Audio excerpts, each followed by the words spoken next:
Bonsoir à tous, ça y est, nous y sommes, la nuit du Turini vient de démarrer sur l'antenne d'Eurosport en direct dans quelques secondes, direction le col de Brosse où sera donné le départ de la spéciale numéro 11 de ce rallye Monte-Carlo, première épreuve du championnat IRC millésime 2009 et la première journée mercredi, les concurrents ont effectué 3 spéciales, hier, jeudi plutôt, ils en ont parcouru 6 pour un total de 145 km de secteur chronométré et enfin aujourd'hui ils en ont parcouru 5, ils vont en parcourir 5, une ce matin du côté de Bain-sur-Ouvèze. Voilà, et ensuite eh bien, ils sont redescendus vers Monaco pour passer à l'assistance avant de s'élancer pour la première de ces 2 boucles de cette nuit du Turini avec 2 spéciales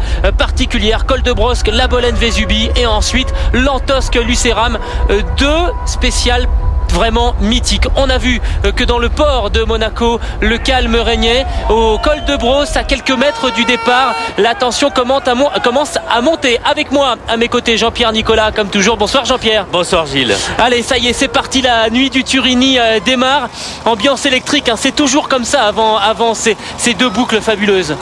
Ambiance de grande nuit du Turini, comme à l'époque, parce que les organisateurs ont eu le courage de faire un grand bond en arrière pour nous permettre de vivre un rallye de Monte-Carlo comme on en vivait il y a quelques années avec des épreuves de nuit et notamment la fameuse nuit du Turini. Voilà, ce virage du col du Turini où nous sommes en compagnie de Jean-Pierre. Alors on va d'abord, pour ceux qui ont loupé le début de ce rallye, vous faire découvrir ce qui s'est passé mercredi avec dès la première spéciale sortie de route pour Didier Auriol, sortie de route également avec le côté spectaculaire en plus pour Luca Rossetti, le champion d'Italie en titre qui s'est fait piéger au volant de son Abarth, si bien qu'au terme de cette première étape, c'est Juho Hänninen qui s'est installé à la première place devant Stéphane Sarrazin. En 3e position, on trouvait le champion en titre de l'IRC, Nicolas Vouillos, qui s'était donc installé à la 3e place, et puis surprise au 4e rang, Sébastien Ogier qui découvrait cette voiture, cette 207 S2000. La journée de jeudi a ensuite mal débuté. On a vu Stéphane Sarrazin sortir de la route. Même sanction pour Nicolas Vouillos qui, lui, en plus de sortir de la route, va être carrément obligé d'abandonner. Si bien que Sébastien Ogier va se retrouver en tête devant Freddy Loix et Juho Hänninen qui, lui, a été victime d'une crevaison lors de la toute dernière spéciale de cette journée de jeudi.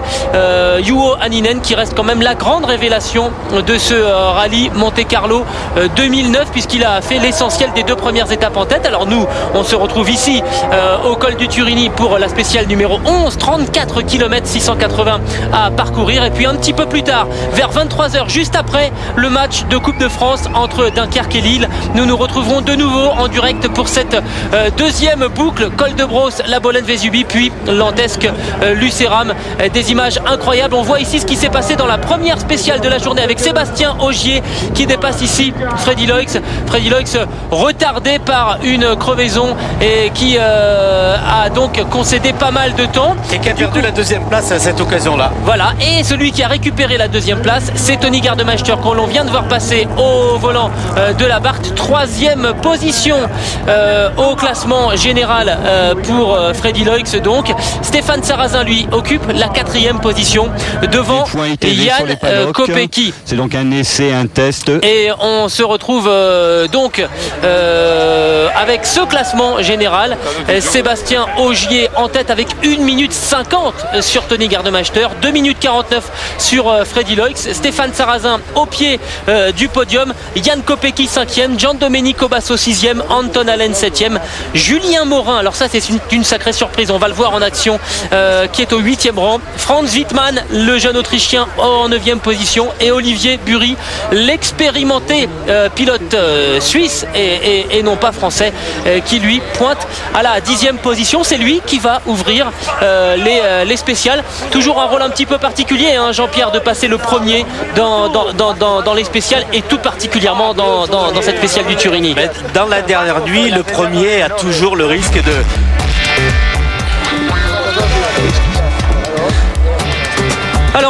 on va découvrir le parcours de cette spéciale numéro 11 avec, donc vous le voyez, cette spéciale entre le col de Brosse et la Bolène Vésubie, 34 km 680. Ça monte très très fort puisqu'on va monter jusqu'à un peu plus de 1700 mètres, 1704 mètres pour être tout à fait précis, au col du Turini.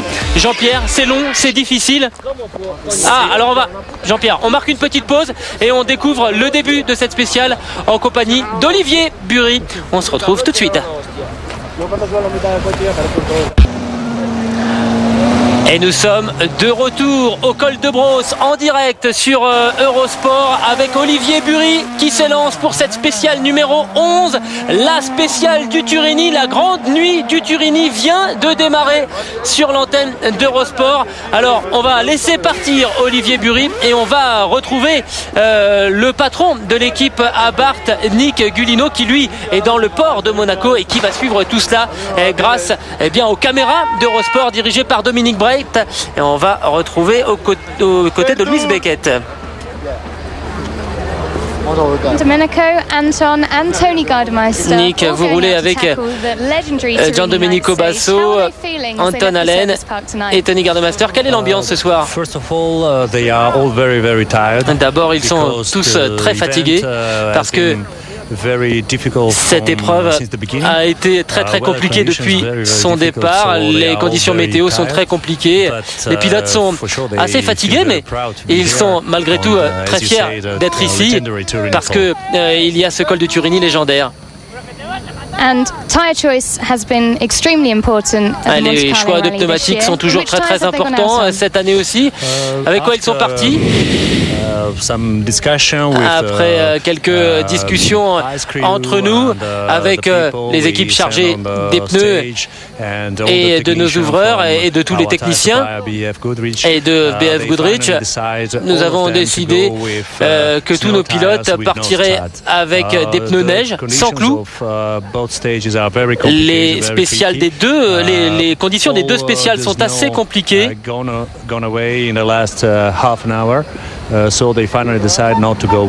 Toute la neige ne va pas partir durant la dernière demi-heure, donc on a préféré partir avec des pneus neige.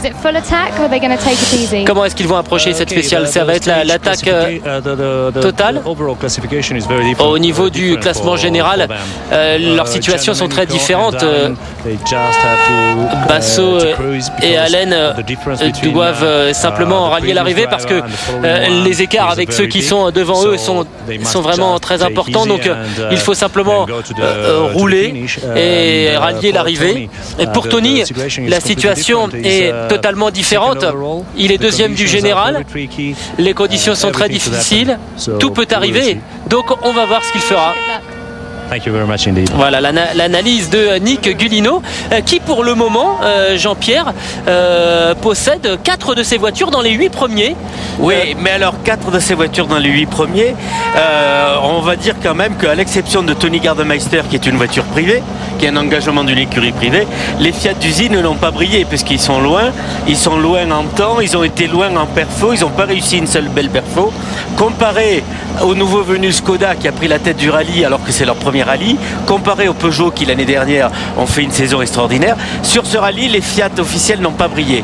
Tony Gardemeister lui de son côté a fait un rallye extraordinaire. Alors on a vu Julien Morin, un tout jeune homme de 23 ans aux côtés de Gilles Timonier qui a roulé aux côtés de Jean Ragnotti, qui a été plusieurs fois champion de France avec Jean Ragnotti. Voilà. Et Julien Morin est un jeune pilote provençal. Oui, 23 ans à peine. Voilà. Qui fait son 4e rallye sur asphalte. C'est assez fabuleux quand même. Alors c'est un asphalte un peu puissant, mais un petit peu particulier, mais n'empêche que c'est une superbe performance. Il a du talent et qu'il aime la glisse et que il a la carrure des pilotes qui aiment les rallyes un peu difficiles. Pour être là dans les 8 premiers, ça veut dire que le jeune a un bon potentiel. Alors on va voir maintenant s'il a les nerfs solides, Julien Morin, parce qu'au départ de cette spéciale, il a 15 secondes d'avance sur Franz Wittmann qui est 9e et 20 secondes sur Olivier Bury qu'on a vu partir il y a quelques minutes. Donc non seulement il va falloir déjouer les pièges de ces deux spéciales mythiques, mais aussi il va falloir résister à la pression. Alors on vient de nous donner une information, là c'est vraiment du direct.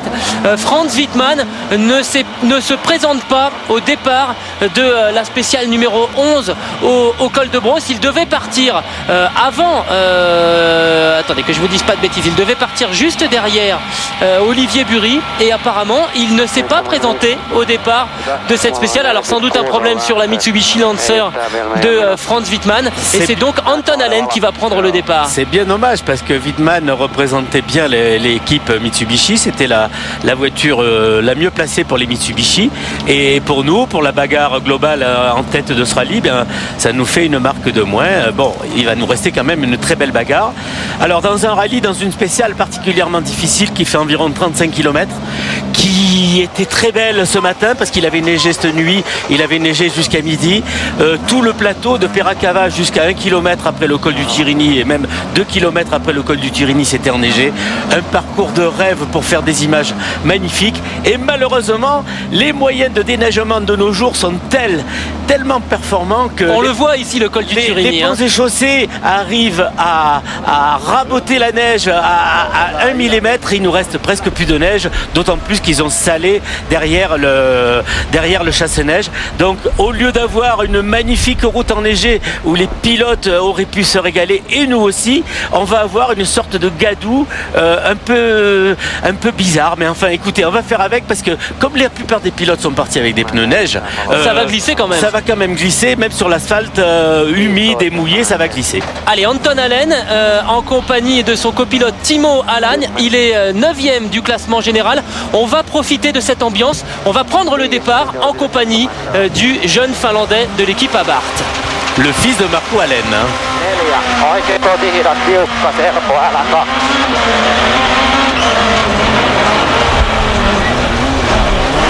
Vasen tosi hidas, Kirra kivi sisällä taka. 2. Oikein hidas. Taka Kirra älä. Ja vasen tosi hidas aukeaa. Alors vous comprenez bien sûr les notes en finlandais quand il lui dit que les virages sont serrés. Et puis il faut immédiatement être à l'attaque, hein. On le voit, il y a tout de suite une épingle à droite en démarrant cette spéciale de 35 km. Anton Allen qui est donc 9e du classement général et qui est assez loin de celui qui le précède au classement général, puisqu'il est à plus de 4 minutes. Alors du coup pas grand chose à espérer pour lui. Anton Allen, on vient de voir son papa Markku Alén, qui lui était un pilote redoutable sur la terre, qui était aussi rapide sur l'asphalte.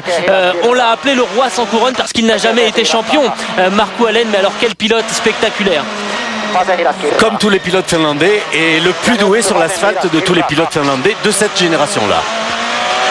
Alors cette route-là est très connue de tous les spécialistes de rallye de la région niçoise, et même d'ailleurs parce que c'est une base d'essai pour la plupart des équipes de course qui viennent ici faire des essais. C'est Gilles Panizzi qui a découvert cette route-là, qui a été le premier à amener Peugeot à faire des essais sur cette route-là. C'est une route forestière assez étroite, on ne peut pas se permettre de faire de trop gros écarts parce que tout de suite on touche un petit rocher. Le revêtement est mauvais, il y a beaucoup de vertical, c'est-à-dire qu'il y a beaucoup de bosses, les voitures ont tendance à sauter, et c'est un emplacement idéal pour régler les voitures. Alors, et ça pendant environ une dizaine de kilomètres, et après on va attaquer la montée en épingle du col de l'Able et ensuite le plateau du Turini. Alors Giandomenico Basso au départ, c'est le coéquipier de Anton Allen dans l'équipe officielle Abarth. Giandomenico Basso qui avait été le premier champion de l'histoire de l'IRC, c'était en 2006. Ensuite il y a eu une année difficile pour Abarth l'an passé. Il a terminé 3e du championnat avec 2 victoires au rallye des Asturies et au rallye de San Remo. Et le voici à son tour parti donc à l'assaut de ce col du Turini pour aller jusqu'à la Bolène Vesubie. Giandomenico Basso qui est lui en 8e position du classement général, et qui lui pour de bon a un coup à jouer, hein, puisqu'il n'est qu'à 7 secondes de Jan Kopecky. Donc là on peut penser que Giandomenico Basso va prendre un petit peu plus de risques que Anton Allen. Pendant ce temps-là, du côté du col du Turini, on attend. Petite rectification, Gilles, il est 6e au classement général, il n'est pas 8e. Oh, je suis en train de me tromper. Oui, vous avez parfaitement raison. Au classement général. Vous et avez Giandomenico Basso, on a vu, il attaque en sensation à l'écran. Il est mieux que hier et avant-hier. Hein. Et ça va plus vite que Anton Allen. On sent que la voiture bondit d'un virage à l'autre. Et Giandomenico Basso est un spécialiste asphalte. Et là, il est très à l'aise, beaucoup plus à l'aise qu'Anton Allen. Les images de nuit en caméra embarquée, c'est magnifique aussi parce que ça rend bien, surtout avec la neige dans les bordures. On voit bien ce qui se passe.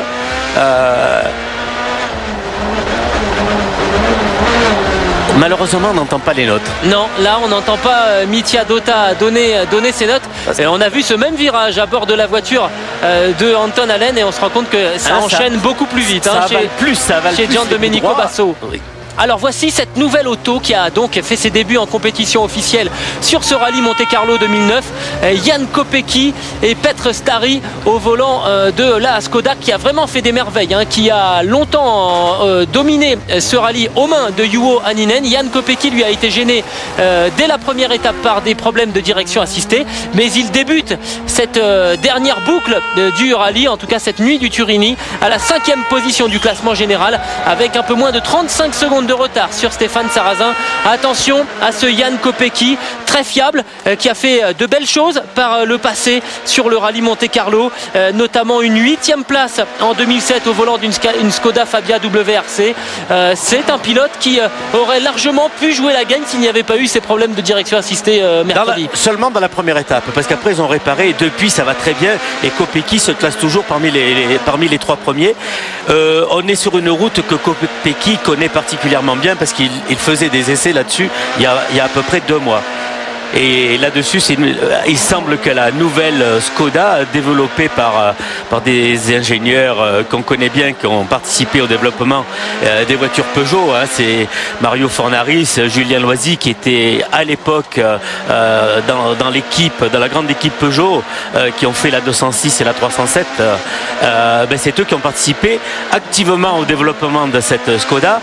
Et apparemment, elle est mieux que bien née parce que quand il était là, Hänninen a atomisé tout le monde avec la même voiture que celle de Kopecky et sans les soucis de direction assistée, mais c'est des soucis de jeunesse qui arrivent à toutes les voitures, même des voitures anciennes de temps en temps, et des voitures des problèmes de direction assistée. Cette voiture fait des perfos, elle est là et il va falloir compter avec elle toute l'année à l'IRC. Et alors ce qui est sympa, Jean-Pierre, c'est de voir, on passe au travers des nuages de fumée, des barbecues, des spectateurs qui sont là au bord de la route, qui sont arrivés. Alors je suis passé dans cette spéciale, il était allez, on va dire 10h, 11h du matin, ils y étaient déjà. Hein, oui. Moi je suis passé vers 3h de l'après-midi, c'est pareil, ils étaient tous en train de s'installer. Allez, Stéphane Sarrazin maintenant, le pilote officiel Peugeot en endurance qui s'élance aux côtés de Jacques Renucci. On va prendre le départ aux côtés du Français. On va peut-être pas trop parler, on va les écouter là. 30 mètres frein, gauche 1 plus sur mesure, pas corde. 20 mètres, droite 4 tours sur le frein, 22 moins long. Il y a 2 cordes et 3. Et ouvre. Et gauche 2 à fond bref. Gauche 2 à fond bref. Et gauche à fond court ferme. 30 mètres frein, gauche de moins sur mesure. Dans droite 2 cours. Ouvre à fond glace corde. Droite 2 cours, ouvre à fond glace corde. 30 mètres. 30 mètres. 30 mètres frein, gauche 3 court ferme, très glissant. Dans droite 3 fond ferme, très glissant. Dans gauche 4 à fond court ferme, pas corde. 20 mètres frein, épingle gauche. Un petit commentaire quand même, Gilles. Il faut rappeler à tout le monde que Sarrazin est le seul pilote dans cette épreuve chronométrée qui n'est pas parti en pneus neige sans clous. C'est le seul à avoir choisi des pneus pluie parce que la plupart, 95% du kilométrage de la spéciale est sur un terrain mouillé et humide. Il n'y a que sur le plateau où on retrouve quelques traces de neige puisque ça a été salé par la direction de l'équipement. Donc je décrypte pour les novices, ce qui signifie que la voiture de Stéphane Sarrazin risque de souffrir davantage dès qu'il y aura cette sorte de neige fondue sur la route. Par contre, quand la route est simplement mouillée, même si elle est assez froide. Les pneus risquent de mieux marcher. C'est quand même un petit risque qu'a pris Stéphane Sarrazin, mais il veut tenter d'aller chercher au moins une place sur le podium, puisqu'il est 4e du classement général et qu'il a 1 minute 10 de retard sur Freddy Loix, qui lui est 3e. Mais stratégiquement, c'est très bien joué, parce que qu'il fasse 4e, 5e, 7, ça changera rien. Ça change rien du tout, donc il a raison de jouer ce risque-là, et il peut gagner une place, et peut-être plus, parce qu'on ne sait jamais ce qui peut se passer tant que le rallye n'est pas terminé. Allez, Freddy Loix au départ, 3e du classement général, retardé ce matin. Il avait fait une très très mauvaise opération lors de la spéciale de Lamastre et d'Alboussière. Il avait rétrogradé d'une place au classement général à cause d'une crevaison. Il avait notamment aussi perdu du temps à cause de l'accident de Chris Meek. Chris Meek engagé donc chez Peugeot Grande-Bretagne et qui est sorti de la route de manière très violente. On a parlé de 5 tonneaux pour la Peugeot 207 du Britannique, et sorti également pour Juho Hänninen ce matin. On retrouve Stéphane Sarrazin et Jacques Renucci, et vraiment là on se régale, on vous laisse profiter. Et là en gauche de but ferme. Sous le regard de Marc Van Dalen, le patron de l'équipe Chronos, et de Jacques Morelli, le grand spécialiste des pneus, le responsable de compétition de chez BF Goodrich. 100 mètres. 100 mètres gauche, 5 à fond, fermeture à l'arbre. 5 à fond, fermeture à l'arbre. 30 mètres, fin en gauche, 6 courts plaques, sur droite, 2 moins ferme plaque. Alors il a un pneu pluie pour route très humide qui fonctionne de 0 à 15 degrés. Donc il n'aura aucun souci pour se mettre en température, parce qu'au départ de la spéciale, on avait 3 degrés et ici au col, on a 1 degré. Alors par contre, les spectateurs seront peut-être un peu contrariés au col, parce que obligatoirement, Stéphane Sarrazin va passer plus doucement que les autres voitures, parce qu'il n'a pas les pneus adaptés pour la bouillasse que nous rencontrons au col. Mais par contre, sur tout le reste du parcours, c'est lui qui va passer le plus vite. Et ben c'est ce qu'on va vérifier avec les chronomètres. Tony Gardemaster au départ de la spéciale numéro 11 au col de Brosse, lui aussi va s'attaquer à ce col du Turini, 2e du classement général. Tony Gardemaster à 1 minute 50 de Sébastien Ogier. Il n'a pas fait parler de lui depuis le départ, Tony Gardemaster, et il est en position peut-être de s'imposer, parce que Sébastien Ogier va avoir quand même une certaine pression. C'est parti pour l'ancien pilote officiel Ford. Je ne suis pas tout à fait d'accord, mon cher Gilles. Dites-moi. Sébastien Ogier a 1 minute 50 d'avance. C'est beaucoup. C'est une marge normalement suffisante, dans la mesure où il a les mêmes pneus. S'ils arrivent toujours à rouler avec les mêmes pneus, à la régulière, Gardemeister ne peut pas rattraper Sébastien Ogier. Même si Sébastien Ogier, c'est le jeune pilote qui n'a pas encore l'expérience de Monte Carlo, mais c'est un jeune pilote, n'oublions pas, dès qu'il est monté dans une WRC, il a atomisé tout le monde. Et c'est pourquoi certains dans l'équipe ont voté pour lui parmi leurs favoris pour la victoire. Je crois.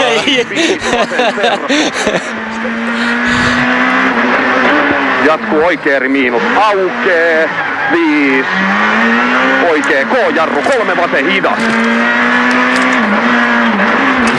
Tony Gardemeister qui fait partie des pilotes au départ cette année parmi les plus capés sur ce Monte-Carlo. C'est sa 10e participation. Il avait notamment obtenu la 2e place en 2005 au volant d'une Ford Focus, et il avait également eu le droit, l'honneur de monter sur le podium l'année suivante en terminant 3e avec une Peugeot 307 WRC.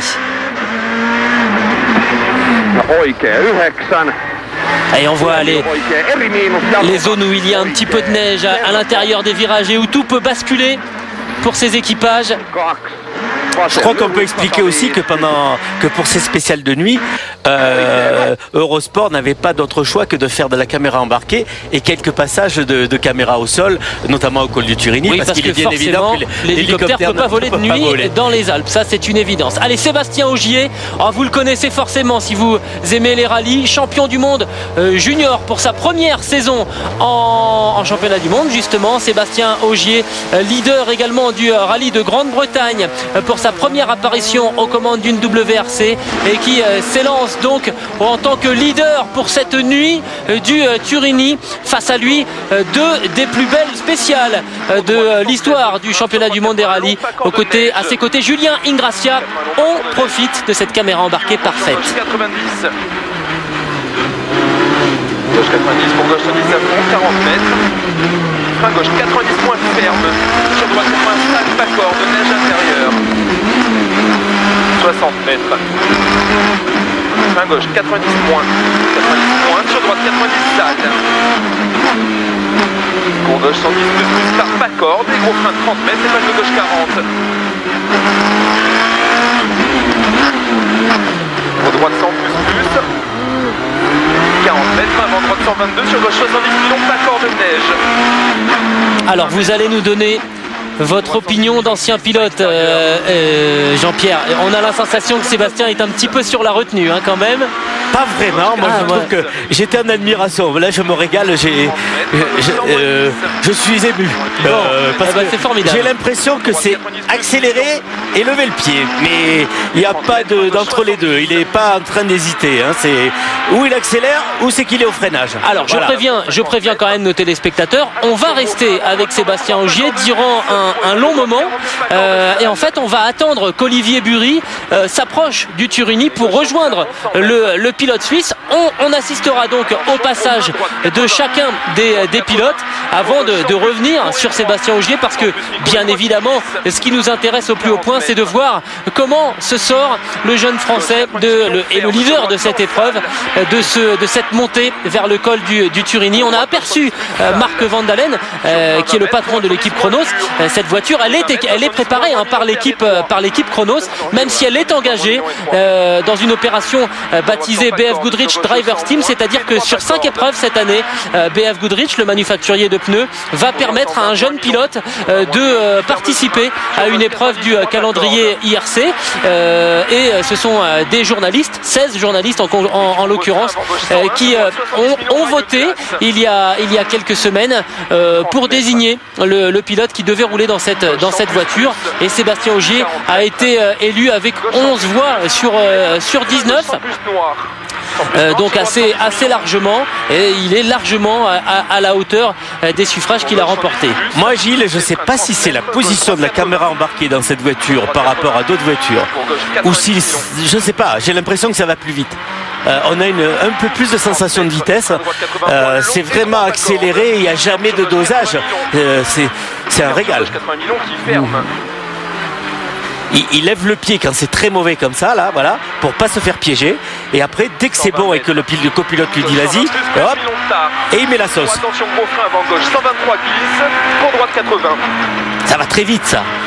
Pour droite 80. Sur gauche, 110 à fond, plaque. Voilà, plaque. 120 mètres, gauche, gros frein, gauche 80 plus millions de salles. Gauche 80 plus millions de salles. 70 mètres, frein au glisse. Attention, gauche 130. Et on sent que dans les portions un petit peu piégeuses où ses ouvreurs ont dû lui signaler quelques difficultés, Sébastien Ogier préfère ne pas prendre de risques, à la rigueur concéder quelques dixièmes, quelques secondes, mais surtout ne pas partir à la faute. Mais il ne les concède pas d'ailleurs, parce qu'en passant doucement sur ces passages très glissants, c'est là où on passe le mieux. Et droite 123, frein sur gauche 90 moins de tard. Et on voit bien qu'il n'y a pas la place de faire une erreur, parce que la route est étroite. À peine on est dans le bas-côté, on peut mordre et la voiture peut se déséquilibrer. Sur gauche 110 plus qui ouvre et ferme 110 moins gravier. 100 mètres. Et alors que on doit avoir là à l'image l'arrivée d'une des premières voitures, de la première voiture d'Olivier Bury, qui doit arriver à la hauteur du col du Turini. Vous voyez qu'il y a cette sorte de neige fondue et Olivier Bury est sur des œufs. C'est obligatoirement sur des œufs là, parce qu'ils n'ont pas de clous, donc obligé d'avoir une certaine retenue. Ah oui, c'est frustrant, c'est frustrant.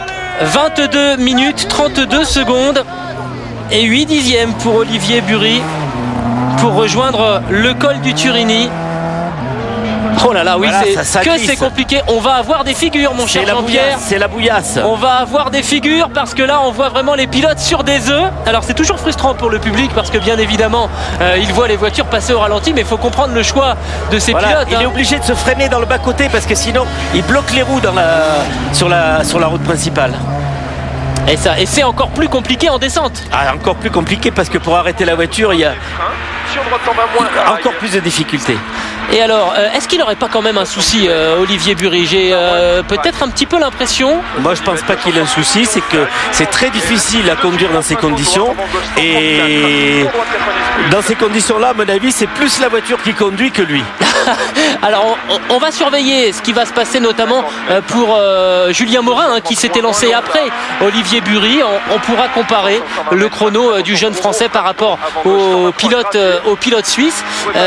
Bon, on verra s'il n'y avait pas un souci quand même sur la voiture de Olivier Bury. Et ben justement, ça doit être Julien Morin qui arrive. Vous voyez qu'il est quand même nettement plus rapide que Olivier Bury. Non, mais il la maîtrise, il achète la voiture. C'est super. Sublime. Que c'est beau. Eh oui, 2 minutes 26 de mieux. Et bien sûr, c'est lui qui conduit là. C'est pas la voiture. 20 minutes 6 secondes. Voilà, et là il la jette, voilà. Et ça tape. Eh oui, un peu trop. Attention quand même au public. Allez. Le piège. C'est le piège des jeunes pilotes qui, avec le public, eh ben, il a voulu en faire un peu. On a tous fait dans notre vie ça, ce passage de Turini. Alors, rappelez-moi, l'année de votre victoire. Est-ce que vous aviez gagné cette spéciale du Turini, Jean-Pierre? À dire vrai, je m'en souviens plus. C'était beaucoup plus enneigé que ça, mais je peux pas vous dire que si j'ai gagné la spéciale du Turini ou pas. Je m'en souviens plus. C'est trop vieux. Parlons des jeunes. 78 quand même. Bon, c'est clair qu'en 78, Sébastien Ogier devait pas être bien vieux. Non, il était pas né. Si, je crois quand même. Il a 25 ans. Eh ben. Il y a 31 ans. Eh ben oui, non, il y a pas. Donc il n'était pas né. En tout cas, ça fait 7 minutes qu'il est parti. Et ce qui est impressionnant aussi, quand on est à l'extérieur de ce monde, c'est d'entendre le calme de la voix de Julien Ingrassia, qui annonce les notes avec vraiment beaucoup de minutie et un grand calme. Écoutez, c'est vraiment très impressionnant. Voilà. Alors là, on attaque une montée en épingle. Il y a peut-être 10 ou 15 épingles à cheveux, les unes derrière les autres, pour nous amener sur le plateau du col du Turini vers Peracava. Voilà. Et on attend l'arrivée de Anton Allen, je pense, au col du Turini, le pilote finlandais de l'équipe Abarth.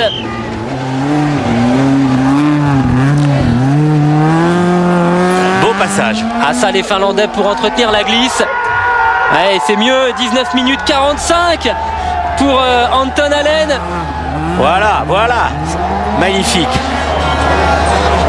Ah, c'est sublime. C'est juste, mais ça y va. Mais attention à ne pas sortir à cet endroit-là parce que nous, on est juste à l'extérieur du virage, quand même.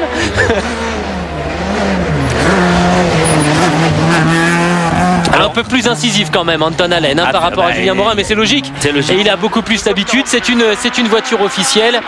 Et puis Julien Morin doit absolument rallier l'arrivée. C'est une formidable expérience et une formidable prestation qu'il est en train de nous offrir. Et pendant ce temps-là, Sébastien Ogier poursuit son effort avec une caméra embarquée qui donne quelques petits signes de décrochage. C'est normal, la couverture nuageuse est un petit peu dense au-dessus du col du Turini. Allez, ça revient. Et on se délecte encore une fois. Sébastien Ogier peut-être en route vers le plus grand succès de sa carrière en direct. On vous rappelle, on est ensemble dans cette spéciale numéro 11 et on enchaînera ensuite avec la spéciale numéro 12 entre Lantosque et Lucéram. En fait, on va faire les 4 dernières spéciales de ce Monte-Carlo 2009 pour savoir qui succédera à Sébastien Loeb. Arrivée de Gian Domenico Basso au col du Turini. Et ça va aller encore plus vite, j'ai l'impression, Jean-Pierre.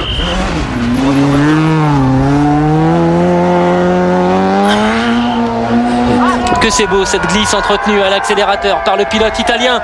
19-20, on est en train de faire claquer des chronos. Et au col, il y a des Italiens qui l'encouragent. Ça rappelle les grandes années alpines contre... un peu trop. Il fait le spectacle, Gian Domenico Basso, mais c'est pas volontaire. Il est juste devant nous, là, on pouvait pas le voir mieux que ça. Allez, c'est reparti. Il avait 25 secondes d'avance, Gian Domenico Basso. Il en a perdu une bonne quinzaine dans cette affaire. Et oui, mais alors, c'est le piège de cette partie qui est une bouillasse vraiment épouvantable. Et n'oublions pas qu'il n'y a pas de clous. C'est des pneus neige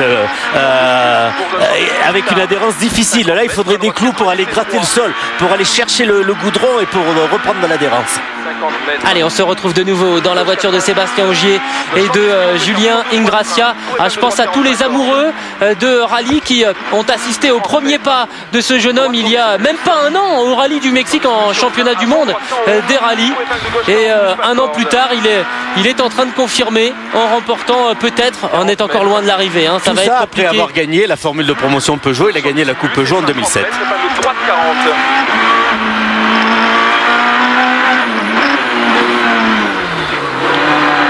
40 mètres, droite 120 à fond et frein 40 mètres, gauche 80 millions. C'est vrai que Julien Ingrassia a une voix reposante. C'est important d'avoir un copilote qui peut réussir à calmer les ardeurs, qui arrive à donner de la sérénité dans l'habitacle. Absolument. Et on voit qu'il utilise bien la voiture, qu'il utilise bien la route et qu'il profite des endroits où il peut accélérer sans prendre de risques, il ne perd absolument pas de temps. Et quand c'est mauvais, il fait très attention. 50 mètres de 112 millions, frein pour épingle droite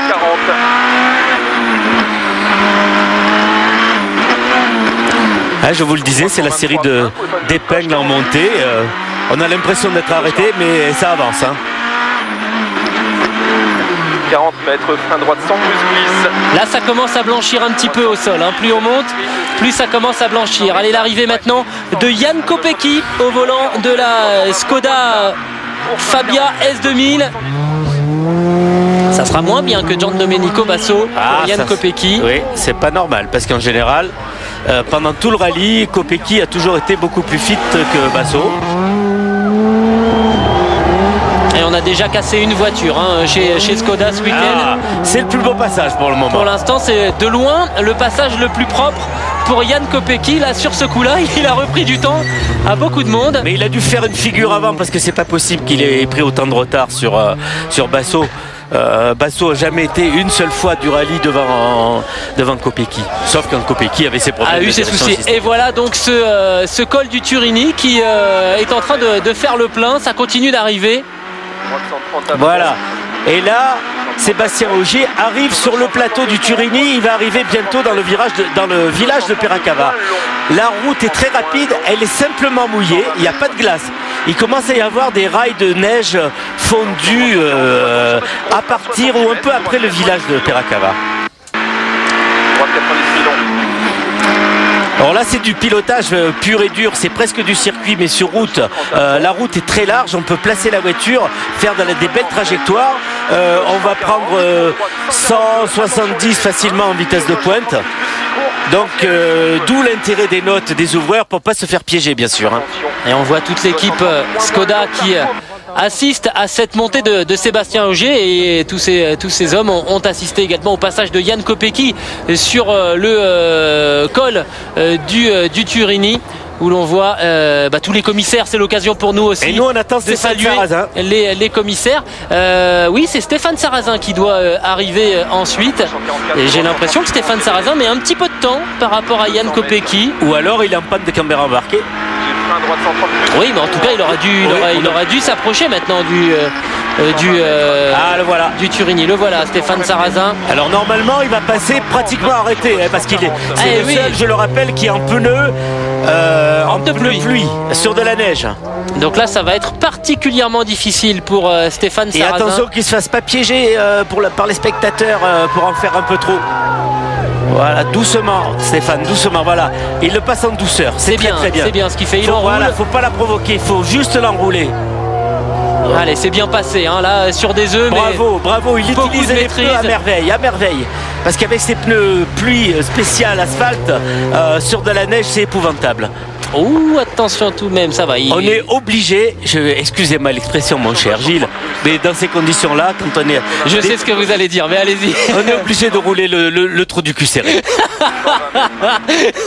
C'est fabuleux. Mais c'est pour ça que vous êtes là, c'est pour ça que ça me fait plaisir Jean-Pierre, parce que voilà, c'est typiquement une expression de pilote, et quand on est dans la voiture et que ça glisse, on comprend très très bien ce que ça représente. Et on attend donc le suivant qui sera Freddy Loix. Ensuite il y aura Tony Gardemeister et enfin Sébastien Ogier avant de prendre la direction de la Bolène Vesubie où nous attendra Fred Robat normalement pour nous donner des informations sur les pilotes et notamment recueillir leurs impressions. On saura notamment s'il y a eu un petit souci ou non sur la Barthe de Olivier Bury. Je pense que Fred ira jeter un œil du côté du train arrière notamment. Allez, Freddy Loix.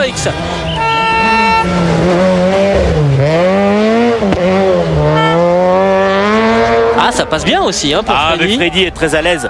D'abord, il a fait 6 ou 7 fois le Monte Carlo. C'est son 8e. C'est son 8e. Ben voilà. Beau passage de Freddy. Ouais, à 14 secondes 8, c'est bien.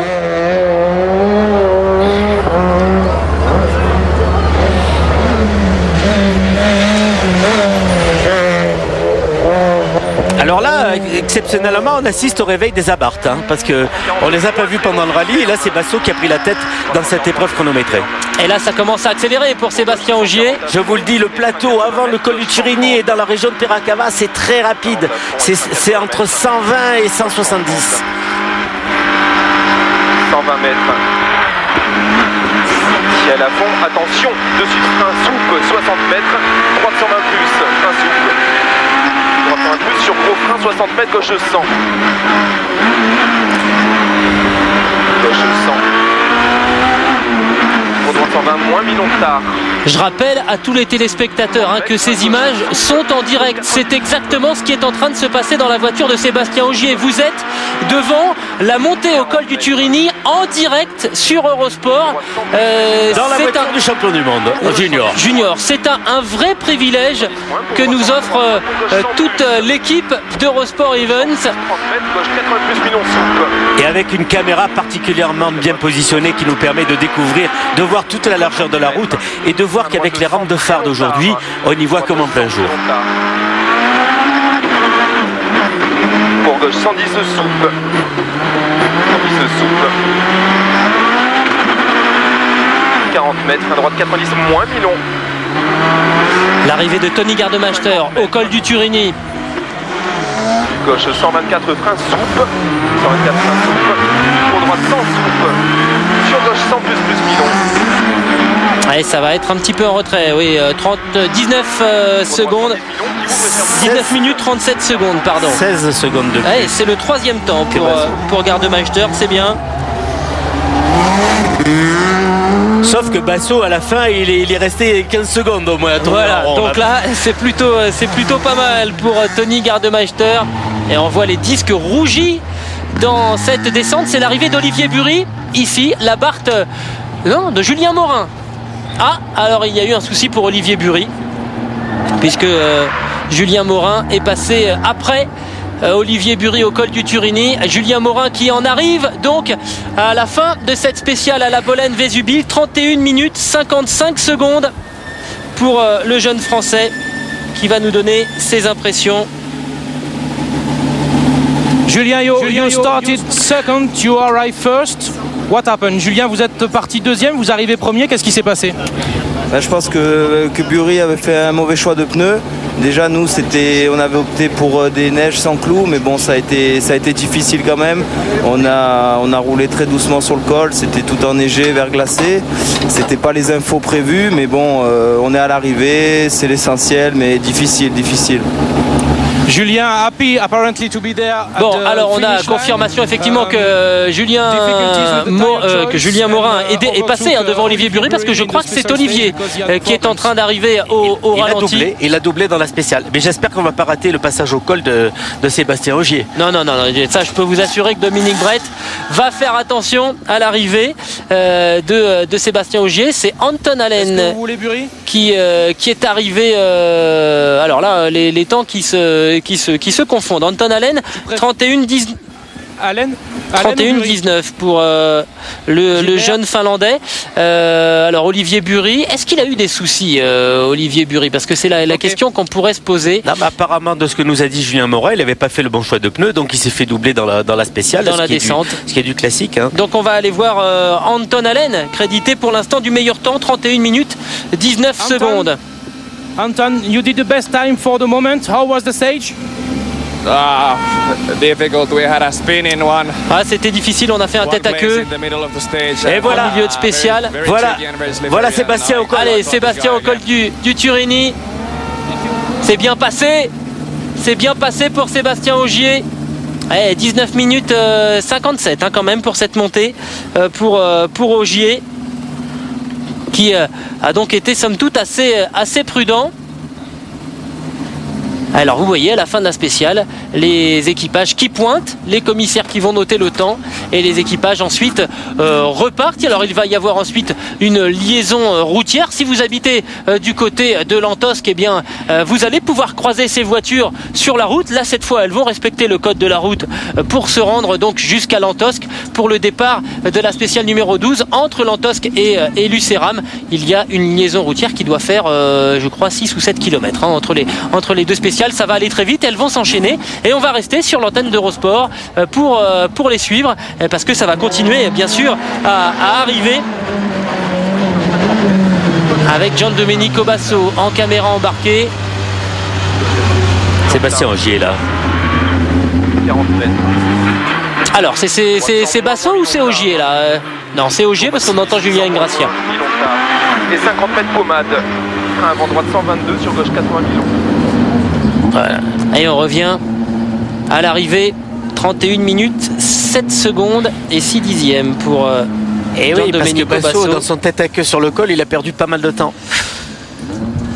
Ouais, ça reste mieux je crois hein, que... Ah bah ça reste Allen le meilleur temps pour l'instant. Ouais, c'était 31-19. Non. Comment ça s'est passé pour vous? Molto brutta, molto pericolosa e molto brutta. Ouais, la voiture très vive. Abbiamo trovato una pietra in mezzo alla strada, probabilmente. Il a trouvé une pierre au milieu de la route, une pierre qui est tombée de la route et il a crevé. C'était terriblement dangereux la spéciale. The special stage conditions were very bad. Et pendant ce temps-là, Sébastien Ogier poursuit cette spéciale pour l'instant. Meilleur temps donc pour Anton Allen, 30 minutes 54 secondes pour le jeune Finlandais. C'est mieux que Giandomenico Basso, alors que Allen était passé avec 25 secondes de retard hein, par rapport à Basso, mais il y a eu cette crevaison donc pour le pilote italien. Et le tête à queue. Oui c'est vrai, j'avais omis cette information. On retrouve Sébastien Ogier dans la descente du col du Turini. Le prochain à arriver devrait être Jan Kopecky du côté de la Bollène-Vésubie. Allez, on s'en délecte encore une fois. Un petit coup de caméra embarqué. 150 mètres. Attention, gros frein tôt avant léger gauche 145 pour gauche 80 moins très long. Gauche 80 moins très long tard. Ah ben justement, je pense que c'est Jan Kopecky qui est en train d'arriver. Voilà, c'est bien ça, c'est la Skoda du pilote tchèque qui pointe donc à l'arrivée de cette spéciale. 31 minutes et 4 secondes.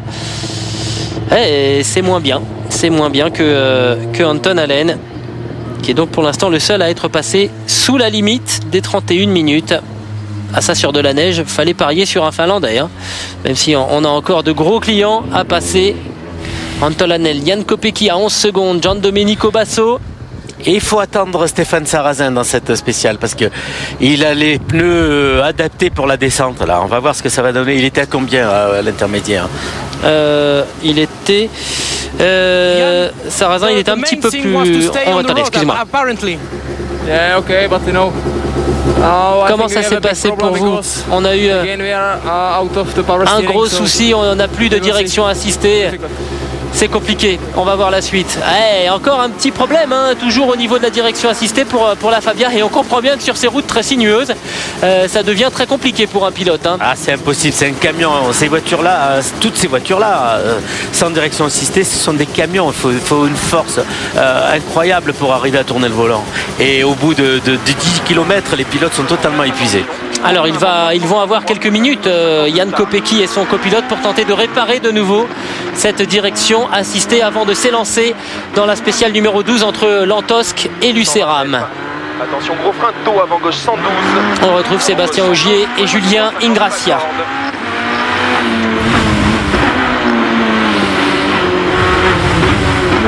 150 mètres. Alors il faut être prudent aussi parce que même si la route est sèche ou simplement mouillée, il y a quelques spectateurs pas très malins qui ont tendance à balancer de la neige et les pilotes sont obligés d'être un petit peu en dedans parce que c'est comme ça que Gérard Larousse en 68 a perdu le rallye alors qu'il était largement en tête et Jean-Luc Terrier pareil. Donc il faut toujours être prudent avec les spectateurs ici. Allez, l'arrivée de Stéphane Sarrazin qui vient de franchir la ligne de chronométrage avec un chrono de 31 minutes 13 secondes et 2 dixièmes. On va voir ce que ça donne pour Stéphane Sarrazin.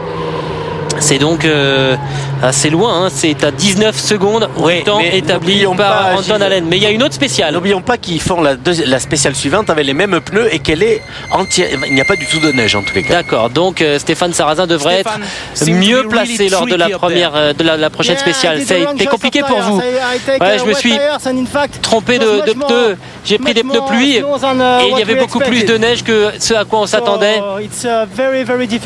Donc ça a été vraiment très très difficile cette spéciale pour moi. J'ai choisi ces pneus pour essayer d'améliorer mon résultat, mais ça n'a pas payé. Ouais, oui, mais attention, comme le disait Jean-Pierre il y a quelques secondes, peut-être que ce choix s'avérera plus intéressant dans la prochaine spéciale. On fera les comptes après la deuxième spéciale, après la boucle complète. Et en tout cas, ce qu'on a vu sur le visage de Stéphane Sarrazin, c'est que c'est un vrai effort, hein. On a vu et Freddy le Français qui fait le meilleur temps. Totalement. C'est Freddy Loy qui fait le meilleur temps. Et il va être bien. De beaucoup. 30 minutes 38 secondes pour Freddy Loix, qui est donc crédité du meilleur chrono. 18 secondes de mieux par rapport à Anton Allen. 16 secondes 7, pardon. Et on va écouter le pilote belge au micro de notre confrère Fred Robat. Vous voyez cette arrivée dans la ville de la Bolène-Vésubie. Et tout de suite le regard qui se pose sur le tableau, hein. Ce que vous ne voyez pas et que le caméraman pourra peut-être nous montrer juste après le départ de Freddy Loix, c'est le tableau où les commissaires inscrivent les temps. Et c'est la première chose que les pilotes regardent à l'arrivée d'une spéciale. Restera arrivé ensuite Tony Gardemeister et enfin Sébastien Ogier. Alors, est-ce que Freddy va nous accorder quelques secondes? Very difficult, this special stage. Cette spéciale était très difficile. Nummer 7, 31-30. It was really very difficult, it seems to be. Incredible. Ouais, c'était incroyable. It's dangerous like hell. C'est dangereux, okay. C'est un enfer. I had really the feeling I'm not. J'avais vraiment. I'm not going forward, but la sensation d'être sur la défensive, mais je crois que c'était pareil pour tout le monde, hein, aujourd'hui. Ah, c'est compliqué, hein, de se faire violence. Gilles, c'est un vrai rallye de Monte-Carlo avec des conditions changeantes, dangereuses. C'est le rallye de Monte-Carlo d'époque, et puis un rallye de Monte-Carlo de nuit, c'est magnifique. Droite 110, tenir, sur gauche 100, ferme fort, il va sortir. Ferme fort, sur droite 110 à fond. Ah, on est à quelques kilomètres de l'arrivée pour Sébastien Ogier et Julien Ingrassia. D'ici quelques secondes, on va avoir l'arrivée de Tony Gardemeister avec le chrono du Finlandais pour nous dire exactement quelle est l'évolution de l'écart entre Gardemeister et Freddy Loix pour la deuxième place. Ça sera moins bien que la référence établie par le pilote Chronos. 11 secondes 1 de mieux, de moins. Non, pas de moins, de plus. Donc c'est moins bien, je vais y arriver. Un petit peu de concentration. Ouais, Tony Gardemeister qui vient quand même prendre la deuxième place, hein, de cette spéciale. Ça, il faut compter avec lui et il sera très certainement à l'arrivée. Pour l'instant, l'équipe Abarth, l'équipe Astra, place 2 voitures dans les points, puisque Julien Morin roule avec une abarth qui elle aussi était préparée par l'équipe Astra Racing. On écoute Tony Gardemeister. Habituellement, vous aimez ces conditions? Ah non, là ça a été très compliqué. On a quelques petits soucis avec le désembuage du pare-brise et on a quelques petits problèmes de visibilité, nous dit Tony Gardemeister. Oui, c'est déjà compliqué de faire une spéciale comme ça, mais alors quand on commence à avoir du mal à voir au travers du pare-brise, ça doit devenir très tendu. Allez, on s'approche maintenant de la ligne d'arrivée pour Sébastien Ogier, qui va faire un très bon temps.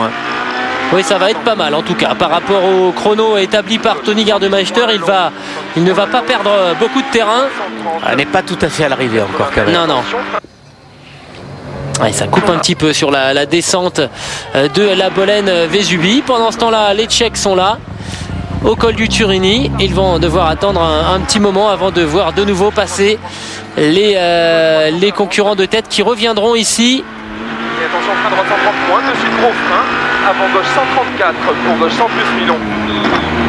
Avant gauche 134. Allez, les derniers virages pour Sébastien Ogier. Pour attention, droite 134 frein. Droite 134 frein, pour droite 80 plus Milon. L'arrivée est au panneau La Bolène. Dès qu'on voit le panneau La Bolène, voilà. Pour gauche 133 frein, glisse. Gauche 133 frein, pour de gauche 50 d'accord.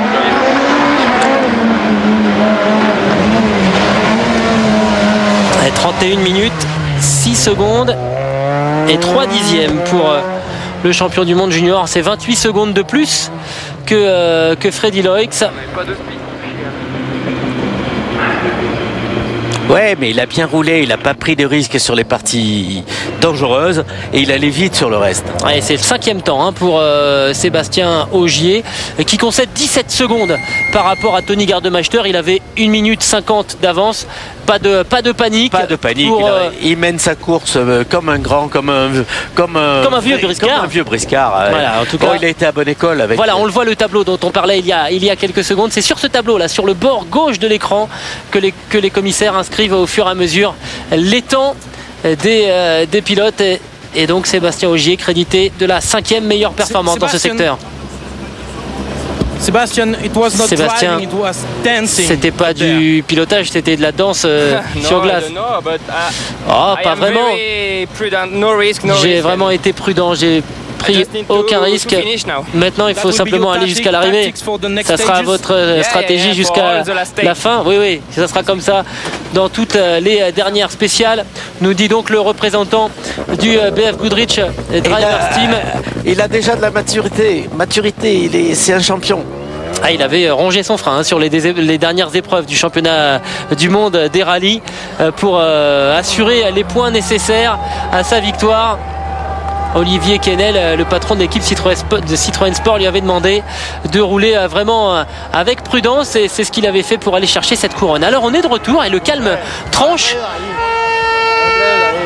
du côté de Monaco. Freddy Loix donc vainqueur de cette spéciale numéro 11 avec 11 secondes et pas numéro spécial numéro 11 avec 11 secondes d'avance donc sur Tony Gardemeister. Anton Allen 3e temps, Jan Kopecky 4e, Sébastien Ogier 5e, Giandomenico Basso est 6e devant Stéphane Sarrazin, Julien Morin et Olivier Bury. Manque à l'appel bien évidemment Franz Wittmann donc qui n'a pas pris le départ et puis le reste du peloton qui bien évidemment s'est élancé dans cette spéciale du col du Turini. Au classement général, la situation est la suivante. Sébastien Ogier garde la première place avec 1 minute 33 secondes d'avance sur Tony Gardemeister.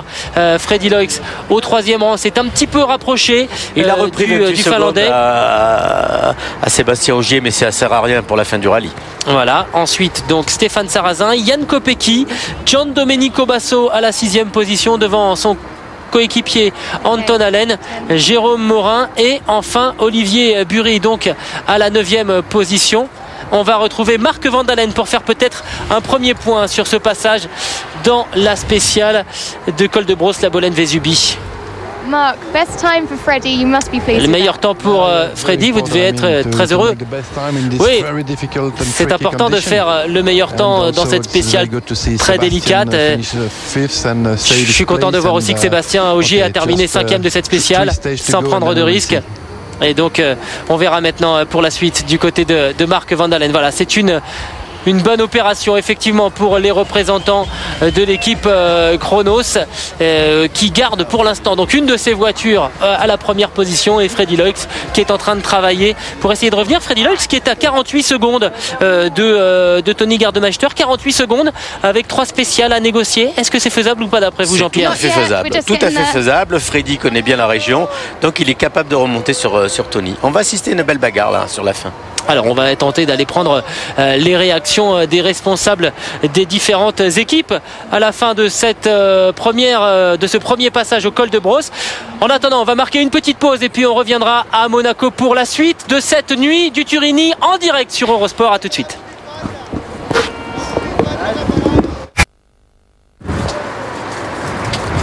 Retour en direct sur la nuit du Turini sur Eurosport 2 où les patrons des différentes équipes ont suivi donc le premier passage au col du Turini installé dans la zone d'assistance au parc d'assistance, donc dans le port de Monaco. On va retrouver le patron de l'équipe Abarth, Nick Gulino, pour son analyse de ce premier passage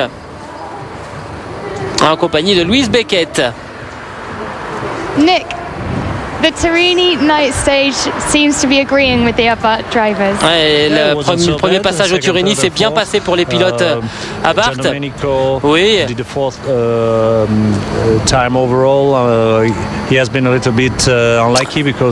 Gian Domenico était parti pour faire le meilleur temps, mais il n'a pas eu de chance parce qu'il a fait un tête à queue et il a crevé à 7 km de l'arrivée, mais Tony Gardemeister a fait le deuxième temps et Anton est à moins de 18 secondes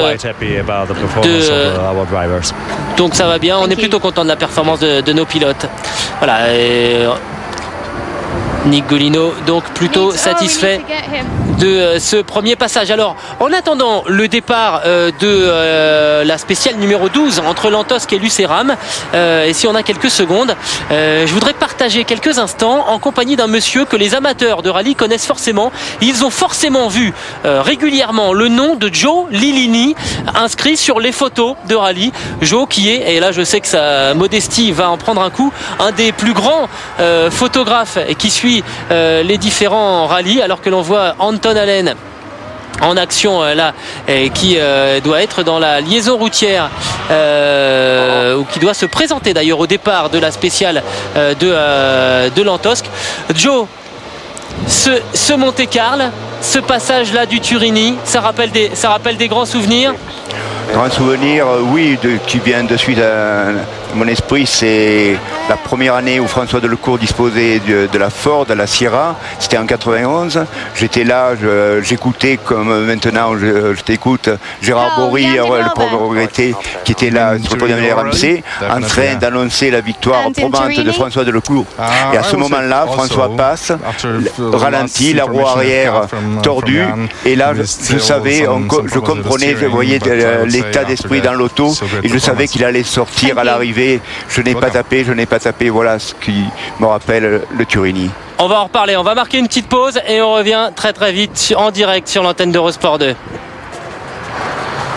Allez, on est de retour dans le port de Monaco en attendant que les concurrents, et on a aperçu tout à l'heure l'arrivée de Anton Allen donc dans la zone de pointage au départ du secteur numéro 12 à Lantosk. On va découvrir la physionomie de cette spéciale numéro 12, 19 km 130 à parcourir entre Lantosk et Lucéram. On enchaîne donc en direct les spéciales chronométrées avec un secteur là encore avec beaucoup de dénivelé. On va revenir à plus de 1000 mètres d'altitude. Une spéciale encore une fois mythique sur ce rallye Monte-Carlo. Et on doit être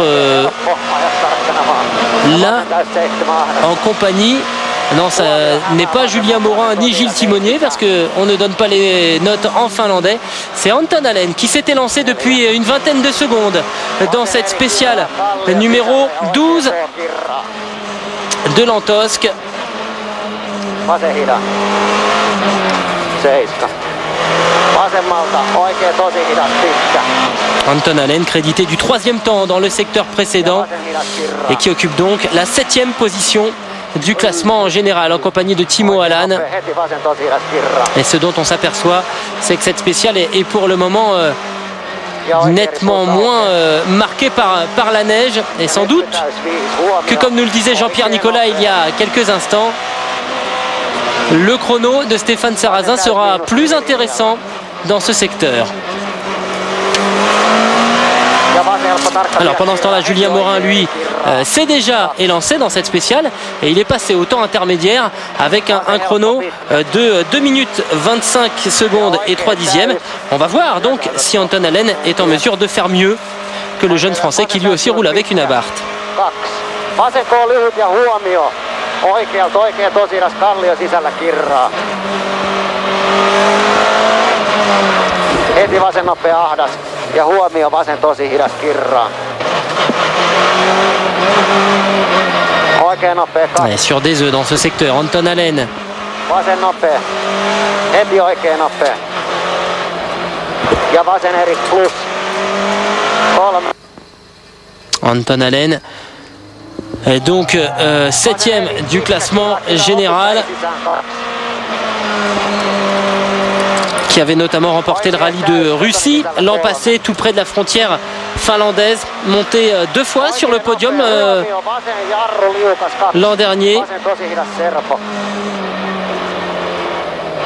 qui avait été victime en début de rallye d'une crevaison et qui l'avait éloigné jusqu'à la 12e place du classement général, et ensuite il est remonté. 2 minutes 28,5 pour Anton Allen, c'est moins bien que Julien Morin, 3 secondes 1 moins vite pour le moment par rapport à Julien Morin et Gilles Timonier. Ça signifie quand même que le jeune Français a pris un bon départ.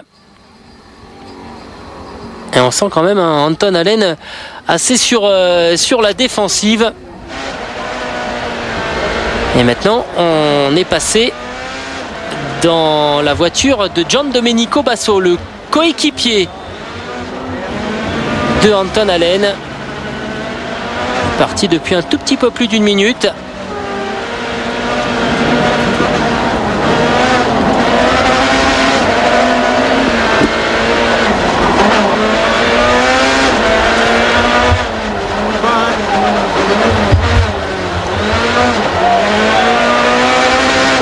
Giandomenico Basso donc 6e du classement général à 1 minute 43 de Jan Kopecky, et qui dispose lui-même de 3 minutes 44 d'avance par rapport à Anton Allen.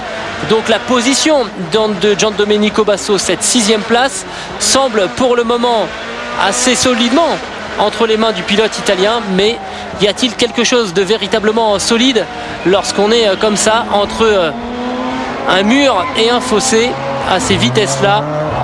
Pas évident.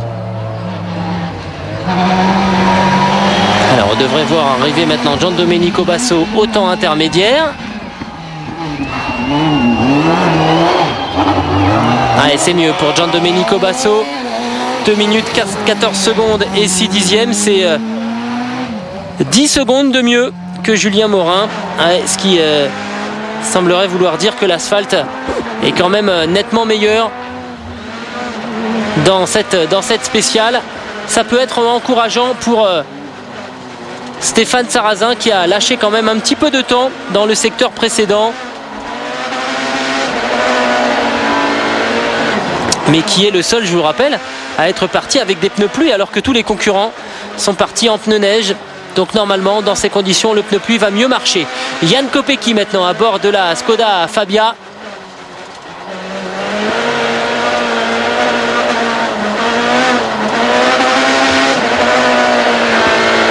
Le secteur de Lantosque-Lucéram un petit peu plus court, 19 km. Ça reste un gros effort, mais c'est nettement moins long, bien évidemment, que les 34 km du col de Brosse, la Bolène-Vésubie, que nous venons de vivre en direct avec le passage mythique du col du Turini, que l'on revivra un petit peu plus tard, à partir de 23 h sur l'antenne d'Eurosport France. Je vais en profiter d'ailleurs pour vous rappeler un petit jeu pour gagner la plaque de ce rallye Monte-Carlo dédicacé par le vainqueur. Quel est le recordman du nombre des victoires sur le rallye de Monte-Carlo? Vous envoyez votre réponse par SMS au 6 37 38 en écrivant auto espace et le nom du pilote que vous pensez être le recordman du nombre des victoires sur ce rallye Monte-Carlo, alors qu'on attend Jan Kopecky dans la nuit. Les phares de la Skoda Fabia qui percent donc les ténèbres.